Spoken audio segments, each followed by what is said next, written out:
Good morning students. આજે આપણે રાજપૂત યુગના નવા શાસકો વિશેના ચેપ્ટરની અંદર આપણે જોઈશું કે સ્વાધ્યાયની વાત કરશું, જેમાં નીચેના પ્રશ્નોના ઉત્તર એક બે વાક્યમાં આપો. તો અહીં આપણે આજે જોઈએ. આ બધું લેસન તમને જે છે કે સમાજની નોટબુકમાં લખવાનું રહેશે. તો આપણે એનું લેસન આપણે પછી જોઈશું. પહેલાં આજે સ્વાધ્યાયને આપણે સમજી લઈએ કે રાણીની વાવ કોણે બંધાવી હતી. તો રાણીની વાવ પાટણના રાજવી ભીમદેવ સોલંકીની રાણી ઉદયમતીએ બંધાવી હતી. ત્યારબાદ આપણે વાત કરીએ તો ચૌહાણ વંશના શાસકો આરંભમાં ક્યાં શાસન કરતા હતા. તો એની અંદર આપણે જોઈએ તો ચૌહાણ વંશના શાસકો આરંભમાં રાજસ્થાનના સાંભર સરોવરની નજીક શાકંભરી એટલે કે અજમેરની ઉત્તર આવેલા જે છે કે સ્થળે એ રાજ કરતા હતા. ત્યારબાદનો પ્રશ્નની વાત કરશું તો અણહિલવાડ પાટણની સ્થાપના કોણે કરી હતી. તો અણહિલવાડ પાટણની સ્થાપના આપણે જે છે કે પંચાસરના શાસક જયશિખરીના પુત્ર વનરાજ ચાવડાએ સરસ્વતી નદીના કિનારે પાટણની સ્થાપના કરી હતી. ચાલો, ત્યારબાદનો પ્રશ્ન કે વાઘેલા વંશના છેલ્લો શાસક કોણ હતો. તો વાઘેલા વંશનો છેલ્લો શાસક એ કરણદેવ વાઘેલા હતા. ત્યારબાદ પ્રશ્ન 2 ટૂંક નોંધ લખો. તો રાજપૂતના ગુણોની આપણે વાત કરશું. તો રાજપૂતના ગુણોની અંદર તો એમના કયા કયા ગુણો આપણે વાત કરીએ તો રાજપૂત જે છે એ શૂરવીર, ટેકીલા અને એક વચની હતા. તેઓ પ્રાણના ભોગે પણ આપેલું વચન પાળતા હતા. તેઓ રણભૂમિમાં કદાપી પાછી પાની કરતા હતા નહીં. પછી આપણે જોઈએ તો એની અંદર યુદ્ધમાં દુશ્મનો સામે જીતવાની આશા ન હોય ત્યારે પોતે તેઓ કેસરિયા કરતા અથવા મૃત્યુને ભેટતા હતા. પછી તેઓ ગૃહ બ્રહ્માંડ પ્રતિપાલક પણ હતા. તેઓ શરણાગતનું કોઈ પણ ભોગે રક્ષણ કરતા હતા. એટલે કે જે પણ અહીંયા મિસ્ટેક છે થોડીક લખવામાં. તો શરણાગતનું એ કોઈ પણ ભોગે જે છે કે એમનું રક્ષણ કરતા હતા. તેઓ યુદ્ધમાં ક્યારેય પણ અધર્મ એટલે કે છળ કપટ કે પ્રપંચ કરતા હતા નહીં. ચલો, ત્યારબાદના પ્રશ્નની આપણે વાત કરીએ તો રાજપૂત યુગનું વેપાર વાણિજ્ય. તો રાજપૂત યુગનું વેપાર વાણિજ્યની અંદર આપણે વાત કરશું તો રાજપૂત યુગમાં રાજ્યની વેપાર વાણિજ્યની વ્યવસ્થાની દેખરેખ માટે અલગ વિભાગ હતો. ત્યારબાદ એ વિભાગ પરદેશ સાથેના વેપાર, જકાત વસૂલાતની કિંમત નક્કી કરવાનું, લોકો માટે આવશ્યક ચીજ વસ્તુની માંગ વ્યવસ્થા કરતો હતો.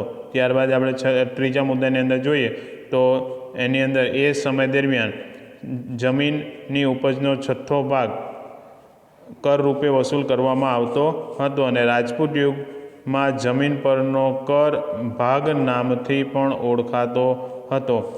રાજપૂતમાં શહેરો અને ગામડાના જકાત લેવાના ઠાણા ઉપર સિંચાઈ પર અને બંદરો પર પણ કર ઉઘરાવવામાં આવતો હતો. ત્યારબાદનો પ્રશ્નને આપણે જોઈએ તો એની અંદર ઉત્તર ભારતના કોઈપણ 3 મુખ્ય રાજવંશોના નામ લખો. એટલે અહીંયા તમે કોઈપણ 3 લખો તો પણ ચાલે, પણ અહીં આપણને અલગ અલગ જે છે કે ઉત્તર ભારતના વંશના નામ આપેલા છે, જેમાં ગઢવાલ વંશ, ચંદેલ, પરમાર, ચૌહાણ વંશ, સોલંકી વંશ, ત્યારબાદ ચાવડા વંશ, વાઘેલા વંશ અને પાલ વંશ, સેન વંશ જેવા વંશોની વાત કરવામાં આવેલી છે. તો આની અંદરથી તમે કોઈપણ 3 રાજ્ય વંશોના નામ લખી શકો છો. ત્યારબાદ નો પ્રશ્ન દક્ષિણ ભારતના કોઈપણ 3 મુખ્ય રાજવંશોની વાત કરો. તો અહીં આપણે જોઈએ છે કે ચાલુક્ય વંશ, રાષ્ટ્રકૂટ વંશ, પલ્લવ વંશ, ચોલ વંશ અને ચેર વંશ. તો આ બધા દક્ષિણ ભારતના મુખ્ય રાજવંશો છે. ત્યારબાદનો પ્રશ્ન ગુજરાતનો પ્રથમ સુલતાન કોણ હતો. તો ગુજરાતનો પ્રથમ સુલતાન જે છે કે મુઝફ્ફર શાહ હતો. તેનું મૂળ નામ ઝફર ખાન હતું. ત્યારબાદનો પ્રશ્ન, રાજમાતા મિનળ દેવીએ પ્રજાના કલ્યાણના કયા કયા કાર્યો કર્યા હતા? તો સૌપ્રથમ રાજમાતા મિનળ દેવી પોતે એક તો આપણે જોઈએ છે તો એ સૌપ્રથમ એક તો આપણે જે પ્રજાવત્સલ હતા, પ્રજાના કલ્યાણના કાર્ય કરવા માટે હંમેશા તત્પર રહેતા હતા અને પ્રજાને ન્યાય આપવા નોંધપાત્ર કાર્યો કર્યા હતા.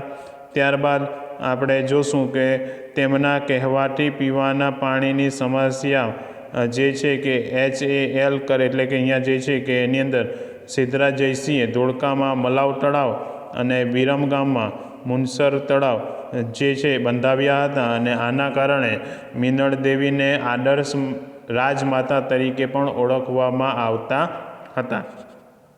ચાલો ત્યારબાદ આપણે વાત કરીએ તો એની અંદર કે નીચેના વિકલ્પોમાંથી સાચો વિકલ્પ શોધીને એનો સાચો ઉત્તર લખો. તો ઉત્તર ભારતમાં કયા રાજાના અવસાન બાદ નાના નાના રાજ્યો સ્વતંત્ર થયા? તો અહીં આપણને વિકલ્પ આપેલો છે, જેમાં આપણે જોઈએ એ પુલકેશી બીજાના, પછી હર્ષવર્ધનના, સી મિહિર ભોજના કે ડી અશોકના. તો આપણે શરૂઆતમાં જ શીખી ગયા કે ઉત્તર ભારતના જે રાજ્યો એ નાના મોટા રજવાડાઓમાં વિભાજિત થાય છે. તો એ કોના કારણે? તો હર્ષવર્ધનના અવસાન બાદ જે આપણે જોઈએ છે તો એ નાના મોટા રજવાડાઓમાં ઉત્તર ભારત એ વિભાજિત થઈ જાય છે. એટલે જવાબ આવશે હર્ષવર્ધન. ત્યારબાદ આપણે વાત કરીએ તો બુંદેલખંડનું રાજ્ય પાછળથી કયા નામે ઓળખાયું?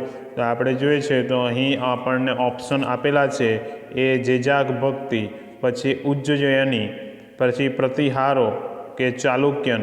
તો અહીં જે જવાબ આવે છે તો આપણે જોઈએ છીએ કે એ જેજાક ભક્તિના નામે એ પાછળથી શું થયું? તો ઓળખાયું. ચાલો ત્યારબાદ આપણે વાત કરશું તો માળવાના પરમાર વંશના શાસકોમાંથી નીચેનામાંથી કોનો સમાવેશ થતો નથી? તો આપણે અહીંયા જોશું તો અહીં આપેલું છે option A Kumarpal, option B Bhoj, option C Siyak અને ઓપ્શન ડી મુંજ. તો આપણે જોઈએ છે કે ભોજ, સિયક અને મુંજ આ ત્રણ જે છે એ આપણે જોઈએ છે કે પરમાર વંશના શાસકો છે, જ્યારે કુમારપાળ એ સોલંકી વંશના સમયગાળા દરમિયાન થઈ ગયા. તો એના કારણે જવાબ આવશે કુમારપાળ. ચાલો ત્યારબાદ આપણે જોઈશું તો એની અંદર 8મી સદીમાં બંગાળમાં કયા વંશનું શાસન હતું? તો આપણે જોઈએ છે તો તે સમય દરમિયાનના ઓપ્શન જોઈએ તો એ ચંદેલ વંશ, બી પરમાર વંશ, સી પાલ વંશ અને ડી પ્રતિહાર વંશ. તો એનો સાચો જવાબ આવશે તો સી પાલ વંશ એનો જવાબ આવે છે.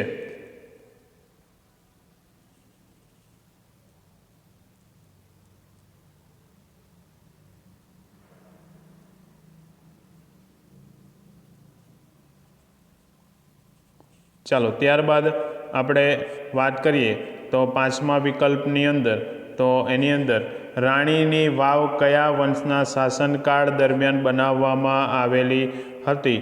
તો એની અંદર આપણે જોશું કે ચાવડા વંશ, બી સોલંકી વંશ, સી વાઘેલા વંશ, ડી મૈત્રક વંશ. તો આપણે જોઈએ છે કે રાણીની વાવ એ સોલંકી વંશના સમયકાળ દરમિયાન એ બનેલી હતી. એટલે જવાબ આવશે એ સોલંકી વંશ.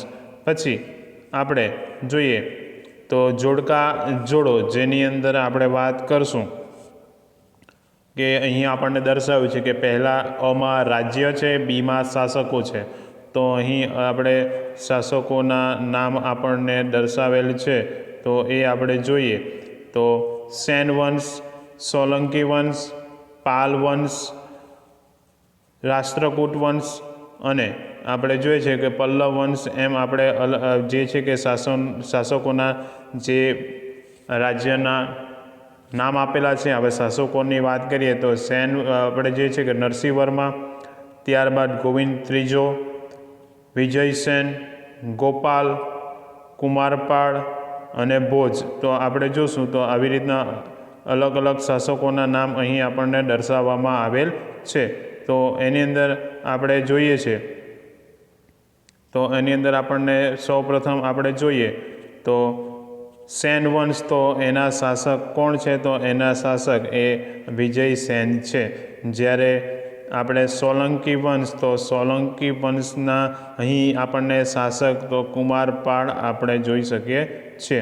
ત્યારે પછી આપણે જોઈએ તો પાલ વંશના પ્રથમ, તો એની અંદર આપણે તો ગોપાલ એ એના પ્રથમ વંશ જે છે કે આપણે એના શાસક તે સમય દરમિયાનના છે. ત્યારબાદ આપણે રાષ્ટ્રકૂટ, તો રાષ્ટ્રકૂટની અંદર આપણે જોઈએ છે કે ગોવિંદ ત્રીજો એ એના તે સમય દરમિયાનના શાસક છે. અને પલ્લવ વંશના, તો પલ્લવ વંશના આપણે નરસિંહ વર્મા એ તે સમય દરમિયાનના શાસક છે. તો અહીં આપણે આ પહેલું ચેપ્ટર અહીં પૂર્ણ થાય છે. એટલે દરેક વિદ્યાર્થીએ આનું લેસન એ હોમવર્ક એ સમાજની નોટબુકમાં કરવાનું રહેશે. અસ્તુ.